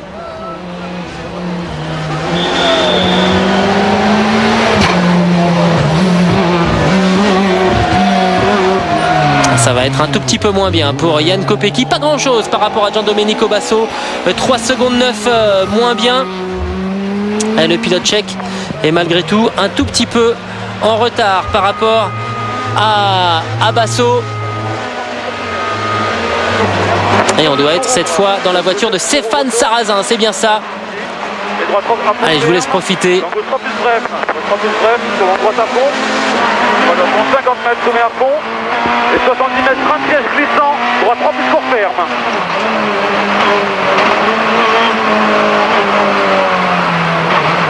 Sur gauche, 50 mètres, gauche 4 mi-fond sur mesure pylône, sur droite 4 courbes à fond. Sur gauche 6 à fond fermant de tenir. Ça fond fermant de tenir, sur droite 6 barrières. Et gauche ferme 26 à fond court borne. Et referme 25 bref tenir. À fond court borne et ferme 25 bref tenir. 1 mètre frein, droite 2 plus sur mesure béton. Sur gauche à fond bref, attention gauche 2 plus court ferme. Et droite 3 à fond court ferme. Et gauche 3 plus court ferme dur. Dans droite à fond fermé 3, sur gauche 4 à fond court. Gauche 4 à fond court 100 mètres. Droite 6 à fond court ferme rocher. 50 mètres. Droite 6 dans gauche 6 ferme frein 23 long plus élan. Frein 23 plus long élan, 50 mètres. 50 mètres. Droite à fond court. Ok. 30 mètres placé, droite 4 plus ferme escorde. Et gauche à fond puis des freins. Sommet à arbre blanc sur épingle gauche. Allez, là ça va être important hein, parce que Stéphane Sarrazin et on repart. Qui a pris des pneus pluie doit tirer son épingle du jeu dans cette spéciale. Oui, 15 secondes de mieux pour Stéphane Sarrazin et en l'espace de 2 minutes, c'est beaucoup. Une 59,4 pour le pilote français. Alors voilà, comme quoi ce choix de pneus était sans doute le plus performant dans ce secteur entre Lantosque et Lucéram. Pour l'instant, Stéphane Sarrazin, 15 secondes de mieux par rapport à Giandomenico Basso. On est en train de confirmer, Jean-Pierre, ce que vous nous disiez il y a quelques minutes. Hein, Stéphane Sarrazin, 15 secondes de mieux au bout seulement de 2 minutes de spécial. C'est beaucoup plus rapide que ses petits camarades. Et bien sûr, parce que le pneu pluie est très adapté à ce terrain où il n'y a pas de glace, il n'y a pas de neige, il n'y a rien du tout. Et là, il est à l'aise, il monte en température, il évacue l'eau si justement il y a des flaques. Et il va bien pour ce type de terrain. Espérons que plus haut il n'y ait pas encore quelques tarasses de givre ou de trucs comme ça, mais je pense pas, parce que si ce choix a été fait, c'est parce que les ouvreurs ont dû signaler que c'était totalement route dégagée. Alors on va rappeler à ceux qui ne connaissent pas trop le rallye que ce qu'on appelle les ouvreurs, ce sont donc comment on pourrait appeler ça, c'est une sorte de partenaire du pilote qui va passer dans les spéciales avant, c'est parfaitement réglementaire, hein, c'est parfaitement autorisé, oui, c'est autorisé. Et qui indique à son pilote à tel endroit c'est dangereux, à tel endroit c'est sec, à tel endroit il y a de la neige, et avec ces informations le pilote choisit les pneumatiques et est au courant des difficultés. Oui, mais c'est pas à tel endroit, il a exactement les notes virage par virage de son pilote, et sur les notes virage par virage il marque les endroits glissants, dangereux, les pierres qui peuvent apparaître, les plaques de glace à l'ombre, des trucs comme ça, et comme ça le pilote pourrait presque rouler les yeux fermés. À partir de là, en même temps, il mesure la distance des kilomètres secs, des kilomètres humides et des kilomètres enneigés, et ensuite avec toutes ces données le pilote peut choisir avec son ingénieur voiture et le responsable du manufacturier de pneus quel est le pneu qui sera le plus performant sur l'ensemble de la spéciale, et à partir de là on fait un choix qui parfois semble illogique. Partir avec des pneus pluie sur de la neige, ça semble illogique, mais au global de 2 spéciales, quand il n'y a que 4 ou 5% de neige, eh ben, il est évident que c'est payant. Allez, Freddy Loix ça a dû être compliqué pour le pilote belge dans ce début de spécial numéro 12. Il est à 28 secondes de Stéphane Sarrazin, à 13 secondes de Gian Domenico Basso à monte pneumatique égale. Il a l'air un petit peu en difficulté, Freddy Loix, sur ce début de secteur, alors que, on rappelle, c'est lui qui est crédité du meilleur temps dans la spéciale précédente. Et alors, on nous donne une information très importante, Jean-Pierre. Tony Gardemeister ne s'est pas présenté au départ de la spéciale de Lantosque. Alors peut-être à cause de ces problèmes de désembuage qui devaient rendre la tâche trop dangereuse. Non. Ou alors il y a un autre souci sur la barre. Il y a sûrement un autre souci parce que tous les pilotes qui ont fait des rallyes hivernaux ont connu des problèmes de désembuage. Donc un pilote de ce niveau-là, il ne s'arrête pas s'il y a un problème de désembuage. Il y a sûrement un autre problème. Il faut qu'on arrive à avoir la bonne information et il ne s'est sûrement pas arrêté à cause de ça. Bon, pendant ce temps-là, la température ne cesse de monter du côté du col du Turini. Alors pendant que les pilotes de tête ont déjà attaqué à Lantosque, au fur et à mesure, toutes les 2 minutes, on a les autres pilotes, le reste du peloton, qui passent à ce col du Turini.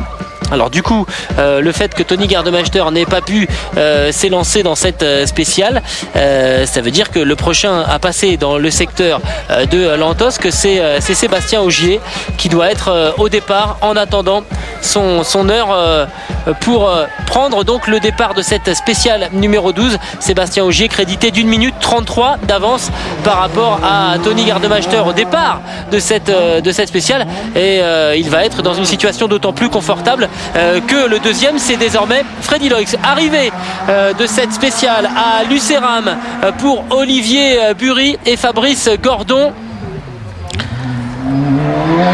Fabrice Gordon, lui, n'est pas corse, n'est pas suisse, pardon. Ah oui, c'est un jeune copilote corse. Par contre, il est corse. Il est corse et il a fait toute la saison dernière avec Brice Tirabassi, qui est champion du monde junior il y a 5 ans. Allez, 18 minutes 45 pour Olivier Bury. Ça sera notre premier temps de référence. Alors à la différence des autres pilotes, de la majorité du peloton, Olivier Bury roule avec des pneus Pirelli. Et visiblement, on a vu dans la première spéciale que c'était sans doute pas il avait sans doute pas fait le bon choix puisqu'il s'était fait dépasser par Anton Allen. On va retrouver Olivier Bury au micro d'Alessandro Dragosei. Olivier, comment était l'adhérence dans cette spéciale? Sur cette dernière spéciale. J'ai jamais vu ça là. Mes ouvreurs m'ont dit de mettre des slicks. On a retaillé des slicks. Il fallait mettre les neiges cloutées. On a fait 25 km dans la neige.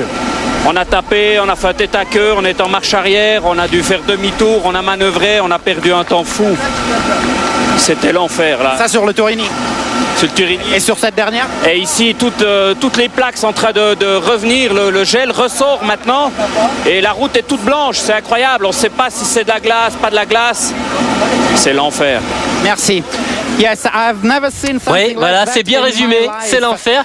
C'est le Monte-Carlo, mon cher Jean-Pierre. C'est exactement ça. Je suis quand même inquiet sur l'information d'Olivier Bury parce que si le givre, parce qu'en fait il a voulu parler de givre, ressort dans la deuxième spéciale, je suis inquiet pour Stéphane Sarrazin. J'espère qu'Olivier Bury se trompe et que c'est des effets d'optique avec les phares blancs qui font ressortir de l'humidité. Les gouttelettes d'humidité, parfois on peut prendre ça pour du givre. Et espérons pour Stéphane Sarrazin que ce soit ça. Non, par contre, l'information qu'on a eue, c'est qu'Olivier Bury avait fait un choix extrêmement osé en partant en slick retaillé. Là, fatalement, c'était un gros pari. Mais les slicks retaillés, très retaillés, ça devient un pneu pluie. Ça devient pneu pluie, comme Stéphane Sarrazin. Mais comme ils ne sont pas avec le même manufacturier de pneus, on ne sait pas si le Pirelli travaille mieux à basse température. S'il est adapté à la basse température, alors que le BF Goodrich est un pneu qui fonctionne à toutes les températures. Allez, caméra embarquée avec Jan Kopecky. Ça fait 11 minutes que le pilote tchèque s'était lancé dans ce secteur entre Lantosque et Lucéram. Jan Kopecky, 5e du classement général, mais qui va automatiquement progresser d'un rang puisque Tony Gardemeister ne s'est pas élancé à l'assaut de ce secteur numéro 12. Ce qui veut dire que s'il y a encore une défaillance devant lui, Jan Kopecky pourrait monter sur le podium. Donc il faut continuer à attaquer.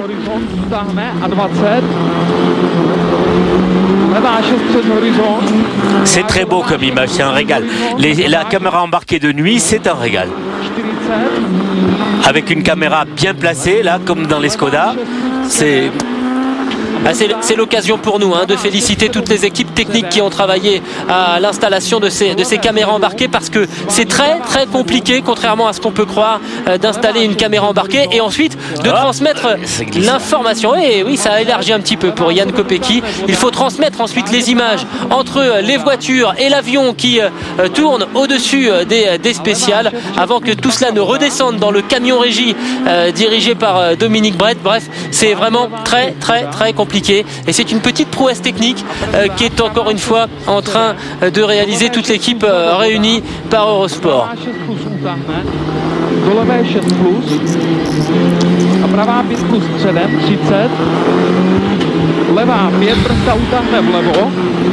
C'est une spéciale très piégeuse, c'est étroit, il n'y a pas la place de trop élargir. Dès qu'on est 1 mètre ou 50 cm un peu trop large, on peut taper une pierre et c'est la crevaison. Et alors en plus sur ce terrain qui semble vraiment un peu glissant, ça doit être les passages, là c'est de nuit donc on a un peu du mal à distinguer de nuit bien sûr les versants nord. Tous les passages qu'on ne voit pas là de nuit mais qui sont la journée exposés à l'ombre, donc les versants nord, là, dès qu'il fait nuit, le soir il y a le givre qui ressort et c'est pour ça que ça doit être de temps en temps un peu glissant. On voit la voiture qui de temps en temps souvire. Souvir, c'est... Elle a du mal à s'inscrire dans le virage, elle a envie d'aller tout droit. C'est l'avant qui part, qui va un petit peu tout droit. Contrairement à survir, Gilles. Voilà, quand une voiture survire, elle part en tête à queue. Ça, c'est pour les novices qui ne connaissent pas trop le rallye. Si c'est le cas, s'il y a à l'instant même des gens qui découvrent le rallye, soyez les bienvenus. On va essayer de vous ouvrir les portes de cette belle discipline. Vous voyez que c'est très spectaculaire et vous êtes en train de vivre un moment très très important parce que le Monte-Carlo, c'est l'épreuve la plus réputée à travers le monde et ces spéciales de Lantosque, de Lucéram, du col du Turini sont parmi les plus réputés. Quand on est passionné de rallye, on connaît forcément ces spéciales. Allez, on change d'habitacle, on passe d'une Skoda à une Peugeot, celle de Stéphane Sarrazin qui est parti 2 minutes après Jan Kopecky. Stéphane Sarrazin qui était largement en tête au premier temps intermédiaire. Mais on a eu cette réponse assez inquiétante de la part d'Olivier Bury qui nous dit que le givre est en train d'apparaître et forcément avec une option de pneumatique un petit peu plus on va dire limite, en tout cas dangereuse, osée pour Stéphane Sarrazin, et il risque de souffrir. Mais pour l'instant, il est en avance. Ça souvire un petit peu là. 30 mètres. Gauche 3 plus court ferme. Gauche 6 à fond ferme. Allez, ça bagarre, ça bagarre. Allez, Julien Morin qui est en train d'arriver. Oh, ça n'a pas si mal marché que ça pour Olivier Bury, j'ai l'impression, parce que Julien Morin est assez loin. 80 mètres. Oui, mais c'est pas possible. Il a dû avoir un problème parce qu'il peut pas prendre plus de 2 minutes comme ça par Olivier Bury avec la même voiture. Donc ça c'est Giandomenico Basso, ça n'est pas Julien Morin. Voilà, alors là je suis d'accord. Alors c'est le chrono de qui qu'on voit là? Là ça va être un petit peu compliqué de s'y retrouver. En tout cas on a assisté à l'arrivée de Giandomenico Basso, ce qui serait censé vouloir dire que Julien Morin a peut-être eu effectivement un souci dans cette spéciale. Et le problème c'est que du coup on ignore le chrono de Giandomenico Basso. Il faut le temps que le temps et voilà soit Julien envoyé. Morin sûrement Vous voyez derrière. Bon. Giandomenico. Allez, Giandomenico Basso. Giandomenico. Come è andata questa ultima speciale? How was this last Comment special ça s'est stage? passé cette dernière spéciale? Ma è molto difficile, la prova comunque la prova precedente era ancora più difficile. Très difficile, comme la précédente, un petit peu de verglas. Questa ce n'era un po' meno, però altrettanto difficile. Abbiamo forato sulla precedente prendendo un sasso che era caduto dalla montagna nel posteriore. Dans l'épreuve précédente, il a pris un caillou et qui l'a fait crever à l'arrière. À l'arrivée de la spéciale d'avant. The Turini stage was very icy. This a bit less, but anyway, even here it was very difficult to keep the grip. Anyway, we lost on va peut-être demander especially because of the pancha. On va peut-être demander un petit service ensuite à notre ami Alessandro Dragosei. Ça serait de nous dire le temps qui est inscrit sur le tableau, parce que on n'a pas le chrono de Giandomenico Basso. Donc si lui a l'information du temps de l'Italien, qu'il n'hésite pas à nous la communiquer, parce qu'elle n'est pas apparue à l'écran et elle n'apparaît toujours pas pour l'instant sur le classement de la spéciale. Anton Allen. Conditions très difficiles, comment ça s'est passé pour vous? On a eu de gros soucis dans les 10 premiers kilomètres. Elle bougeait beaucoup. On a perdu beaucoup de temps. Donc ça a été très compliqué. Quelle sorte de problème vous aviez? Des problèmes du côté du moteur, nous dit Anton Allen. Alors ça c'est important parce que il y a quand même encore pas mal de kilomètres à faire avant l'arrivée de ce rallye Monte Carlo. Jan Kopecky est en train d'arriver. On a les temps là, voilà. Plus 15,3 par rapport à Basso.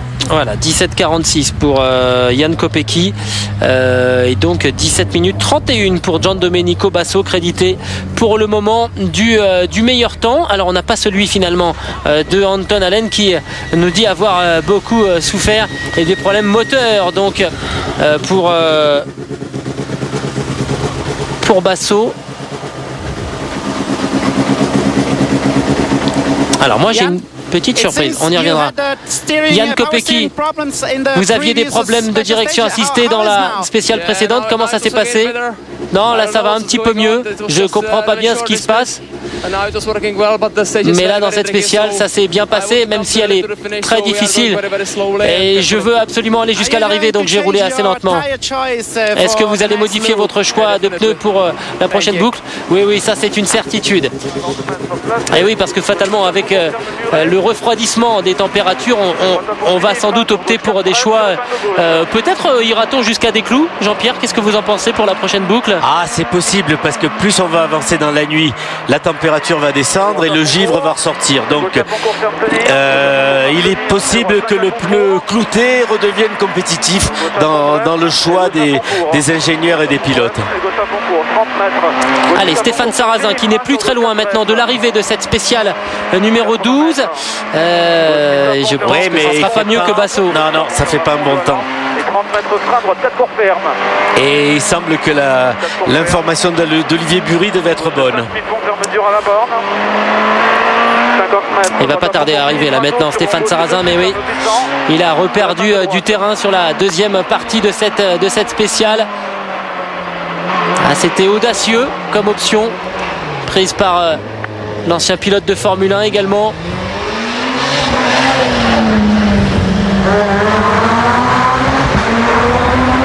Et les secondes qui s'égrènent, il va même perdre pas mal de temps finalement. Oui. Stéphane Sarrazin. Il n'est pas à l'arrivée là encore. Il y a la dernière épingle à droite après.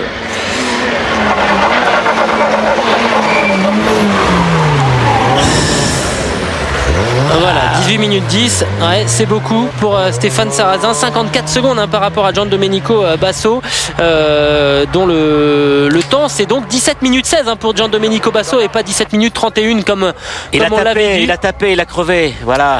Oui, contact à l'avant-gauche. S'explique, voilà. Contact à l'avant-gauche pour Stéphane Sarrazin, qui va nous expliquer sans doute comment cela est survenu au micro d'Alessandro Dragosei, que l'on va écouter. Voiture lourdement endommagée, visiblement. Vous avez crevé? Qu'est-ce qui s'est passé? Non, c'est pas une crevaison. On a tapé dans un mur, dans un virage serré à cause du verglas. J'ai essayé d'attaquer à 100%, mais on a tapé. Vous aviez choisi, vous avez fait un choix très risqué au niveau des pneus. Pourquoi? J'ai parlé avec mon équipe d'ouvreurs et ils m'avaient conseillé de faire ça. Bon, c'était peut-être pas la bonne option. C'est difficile, mais bon, il reste encore 2 spéciales. Comment c'était? Ça a été difficile sur 3 roues dans cette descente. Ouais, c'était vraiment très très compliqué. Allez, c'est reparti pour Stéphane Sarrazin qui va faire quelques mètres et qui va changer la roue en espérant que la suspension de la voiture ne soit pas endommagée. Qu'est-ce que vous en pensez, Jean-Pierre? Bon, il va pouvoir changer sa roue sans problème, rentrer à Monaco, l'équipe d'assistance va lui réparer et il sera bien pour le 2e tour. Malheureusement, on est obligé de constater que les informations étaient mauvaises, aussi bien pour Stéphane Sarrazin, parce que la fin de le milieu de la 2e spéciale devait être un petit peu verglacé et il n'aurait jamais dû partir avec les pneus pluie, donc c'était très risqué, très risqué. Comme quoi le rôle des ouvreurs est très important et aussi peut-être anticiper la météo, parce que quand les ouvreurs sont passés, ça devait être mouillé simplement. Et oui, il y a un rôle de prévision autant que d'observation. Quelques heures après, la température baisse et puis voilà. Alors, Freddy Loix, 18 minutes 06, il est à 50 secondes du chrono réalisé par Giandomenico Basso, qui reste pour l'instant accrédité de la meilleure performance. C'est pas mal quand même, hein. Il a fait un gros chrono quand même, Basso, mine de rien. Hein. Oui, il est surprenant dans cette dernière nuit. Il va venir se placer derrière Jan Kopecky. Freddy. Freddy, on this special stage, you lost 50 seconds. Vous avez perdu 50 secondes par rapport à Basso. Comment ça s'est passé? J'en sais rien. Peut-être qu'il a pris d'autres pneus, peut-être qu'il avait pris des pneus clous à l'avant. Mais bon, en tout cas, c'est comme ça. Dans la spéciale précédente, j'étais le plus rapide. Mais c'est toujours compliqué en fonction des choix de pneumatiques des uns et des autres. Mais bon, voilà, c'est comme ça. Tout le monde se plaint des choix de pneumatiques un petit peu trop osés. Comment ça s'est passé pour vous? Je pense que la spéciale a beaucoup changé entre le passage des ouvreurs et notre passage à nous. Il y avait beaucoup de neige et un petit peu de verglas. Donc je pense qu'il faut qu'on soit vraiment très très prudent. Dernière question. Est-ce que les derniers kilomètres de cette spéciale en descente sont très difficiles pour les freins? Cette dernière partie, non. Mais par contre, la descente du Turini était très très compliquée parce qu'il y avait beaucoup de verglas et c'était vraiment assez difficile à négocier. Un petit peu effrayant même, nous disait Freddy Loix, pour l'instant crédité du 3e temps dans cette spéciale derrière Giandomenico Basso qui a fait claquer un chrono, comme on dit, 17 minutes 16. Mais Freddy nous a donné une bonne information. Il n'est pas impossible que Giandomenico Basso, transporté dans son coffre, et il a le droit, 2 pneus, 2 roues de secours, on a le droit à avoir 2 roues de secours, et il avait peut-être 2 roues de secours cloutées qu'il a peut-être montées sur la voiture. C'est une information qu'il faudrait qu'on arrive à recueillir. Voilà, en fait, Giandomenico Basso aurait pu changer de pneumatique. Et il a le droit. Il a le droit, si c'est des pneumatiques qui l'emmènent dans sa voiture et qu'il le fait lui-même entre la spéciale du col de Brosse et celle de Lantosque, ce qui aurait été une belle opération pour le pilote italien qui lui aurait permis, après avoir perdu pas mal de terrain par rapport à Freddy Loix dans le secteur précédent, de revenir à 1 minute et 13 secondes. Il nous reste maintenant le passage de Sébastien Ogier et l'arrivée de Sébastien Ogier à l'arrivée de cette spéciale, alors que là on voit Stéphane Sarrazin qui est en train de remplacer la roue donc endommagée lors de ce choc avec un muret. Il est en train de replacer la jante avant de repartir vers la zone d'assistance, donc dans le port de Monaco. Il faut rentrer dans la zone d'assistance à partir de 22h20 pour le premier des concurrents qui rentrera. On voit l'avant endommagé de la Peugeot 207 S2000 officielle, puisque celle de Freddy Loix est engagée par l'équipe Chronos. Dernière vérification pour Stéphane Sarrazin. Visiblement, ça a l'air d'aller. Il va pouvoir donc redescendre maintenant par la liaison routière et on attend l'arrivée de Sébastien Ogier à la fin de cette spéciale de l'Antosque. Le voici, Sébastien Ogier. Et il va falloir comparer le chrono de Sébastien, alors pas forcément à celui de Giandomenico Basso parce que l'Italien n'est pas une menace pour Sébastien Ogier au niveau du classement général, mais par rapport à Freddy Loix qui est donc désormais son plus proche poursuivant. Les deux hommes étaient séparés de 2 minutes 21 au départ de ce secteur.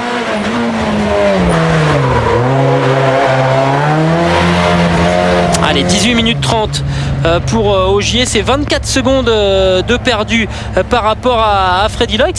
Ah, ça va commencer à faire, mais bon, avec l'abandon de Tony Gardemeister, ça remet quand même pas mal d'avance pour Sébastien Ogier par rapport à son plus proche rival qui est donc maintenant Freddy Loix. Freddy Loix, et puis je pense pas qu'il y ait une bagarre interne dans l'équipe Peugeot. On va pas aller se tirer la bourre et donc on peut considérer que plus personne va prendre de risques parmi les deux premiers. Sébastien. Alors attention, un petit signe de tête de la part de Sébastien. Gardemeister a abandonné, donc c'est plutôt une bonne nouvelle pour vous. Yeah. Oui. Very careful. Je suis vraiment très prudent. My rhythm is very slowly. Mon rythme est vraiment très lent. Okay, I just need to finish. Voilà, mais moi je dois absolument finir. C'était vraiment très compliqué dans ces conditions avec si peu d'adhérence. Ouais, c'était vraiment complètement fou. I never use throttle, just brake. J'ai jamais utilisé l'accélérateur, seulement les freins. Est-ce que vous allez changer des choses dans vos notes pour la deuxième boucle? Non. Il faut simplement passer ces spéciales un peu comme on le fait dans les liaisons routières. Oui, il faut être prudent pour Sébastien Ogier qui dispose de 1 minute 57 secondes d'avance sur Freddy Loix, alors qu'on est maintenant à 53 km de spécial de l'arrivée pour le pilote du team BF Goodrich Divers Team dans cette voiture donc préparée par l'équipe Chronos de Marc Van Dalen, et on va retrouver Marc Van Dalen dans le port de Monaco au micro de Louise Beckett. On va retrouver Olivier Quesnel plutôt. Vous devez être très heureux du résultat de Sébastien Ogier. Ouais, mais je crois qu'il s'est passé quelque chose dans cette spéciale parce que Gardemeister n'a pas pris le départ et il n'était pas entré dans cette spéciale. Donc Ogier est toujours en tête, c'est ça le plus important. Mais je ne sais pas exactement ce qui s'est passé pour lui. Voilà, je vais aller prendre des informations dès que j'en aurai fini avec cette petite interview. Voilà, Olivier Quesnel qui est donc le nouveau patron de l'équipe Peugeot Sport, hein, lui qui cumule désormais les casquettes de patron de l'équipe de Citroën Sport et de Peugeot Sport depuis le 1er janvier. Giandomenico Basso, vainqueur donc de cette spéciale numéro 12 entre l'Antosque et Lucéram avec 30 secondes de mieux par rapport à Jan Kopecky. Freddy Loix 3e à 50 secondes, Stéphane Sarrazin 4e à 54 secondes, Sébastien Ogier qui lui a concédé 1 minute 14. Ensuite c'est Olivier Bury crédité du 6e temps, Tobia Cavallini 7e chrono et Anton Allen à plus de 2 minutes 14 qui a beaucoup souffert dans cette spéciale. Et il nous manque Julien Morin. Et il nous manque effectivement Julien Morin à l'arrivée de cette spéciale. Au niveau du classement général, non, c'est certainement pas Jan Kopecky qui est en tête, c'est bel et bien Sébastien Ogier qui mène d'1 minute 57 par rapport à Freddy Loix. Stéphane Sarrazin pointerait au 3e rang. Devant Jan Kopecky, Giandomenico Basso, Anton Allen, Olivier Bury et donc Tobia Cavallini qui prendrait, je suis assez surpris de ce classement général, très sincèrement. À mon avis, Frédéric Romeyer doit être devant Tobia Cavallini. Bon, c'est pas grave, on va se retrouver nous sur les coups de 23h sur l'antenne d'Eurosport France après le match de Coupe de France pour le deuxième passage au col de Turini et dans la dernière spéciale entre l'Antosque et Lucéram. Vous voyez que le classement général a beaucoup évolué depuis 19h30, depuis que nous avons pris l'antenne. Nous nous retrouverons un peu plus tard à partir de 23h pour la deuxième boucle, donc entre le col du Turini et l'Antosque. A tout à l'heure, 23h sur l'antenne d'Eurosport France. Bye bye.